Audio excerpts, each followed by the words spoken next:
শিক্ষা প্রতিষ্ঠান খোলার কথাটা এর মধ্যে বিবেচনা করতে পারছি না। আর ঘোষণা দিয়ে আরও পরিস্থিতি অস্থিতিশীল করাটা কখনোই কাম্য নয়। আরেকটি বিষয় হচ্ছে শিক্ষা প্রতিষ্ঠান বলতে তো শুধুমাত্র বিশ্ববিদ্যালয় বা কলেজ নয়, আমাদের তো বিদ্যালয়গুলোকে নিয়েও কাজ করতে হয়। তো সেটা পরিস্থিতি এখনও আমরা পর্যবেক্ষণ করছি। আরেকটি বিষয় হচ্ছে আমাদের তো উচ্চ মাধ্যমিক পরীক্ষা চলমান।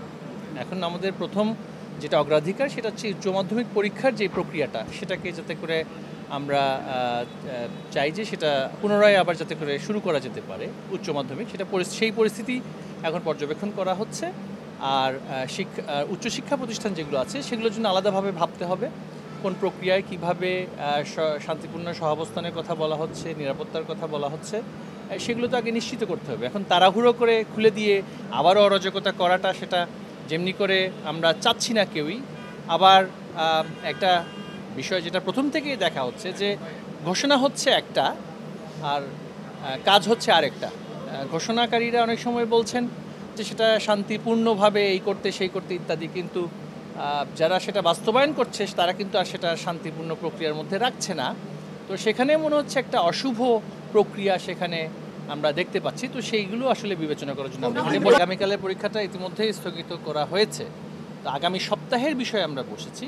তো প্রথম অগ্রাধিকার হচ্ছে আমাদের রাজধানী ঢাকা এবং তৎসংলগ্ন ঢাকা জেলা এবং তার পার্শ্ববর্তী এই সমস্ত জেলাগুলো আছে সেগুলোর একটা পরিস্থিতি, আবার দেশের অন্যান্য জেলা যেগুলো আছে সেখানে আরেকটি পরিস্থিতি।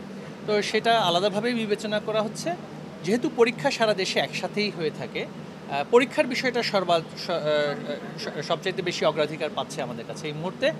আর যেগুলো আমাদের বিদ্যালয়গুলো আছে এবং রাজধানীর বাইরের বিদ্যালয়গুলোর শিক্ষার্থীরা তো আসলে তাদের পাঠদানের বিষয়ে আপনারা দেখেছেন, আমরা তাপদাহের সময়ও কিন্তু আমরা বলেছি যে রাজধানী কেন্দ্রিক চিন্তা আমরা করতে পারি না।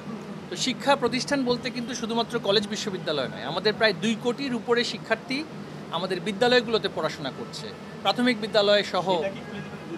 সেই বিষয়টাই আমরা এখন পর্যালোচনা, কারণ সেখানে তো কোমলমতি শিক্ষার্থীদের আমরা দেখেছি যেভাবে করে কিছু ঘটনা যেগুলো আমরা দেখেছি যে অনেক মানুষের উপরে যেভাবে আক্রমণ করা হয়েছে, সেক্ষেত্রে অভিভাবকদেরও তো একটা নিরাপত্তার বিষয় আছে যে একেবারে শিশু যারা আছে তারা শিশু শিক্ষার্থী যারা সেটা বিদ্যালয়ে যায় তাদের নিরাপত্তার বিষয়টা আছে। না সেটা নয়, যেহেতু এই সপ্তাহটা কারফিউ বলবৎ আছে এবং জেলার প্রশাসকদেরকে ইতিমধ্যেই সেই এখতিয়ার দেওয়া হয়েছে, তারা তাদের জেলার অবস্থা বুঝে কারফিউ সংক্রান্ত সিদ্ধান্তগুলো নেবেন এবং সেইটা আমরা যেই সিদ্ধান্তটা পাবো সেখান থেকে সেগুলো পর্যালোচনা করে প্রতিষ্ঠানগুলোর বিষয়ে একটি সিদ্ধান্ত। ধন্যবাদ।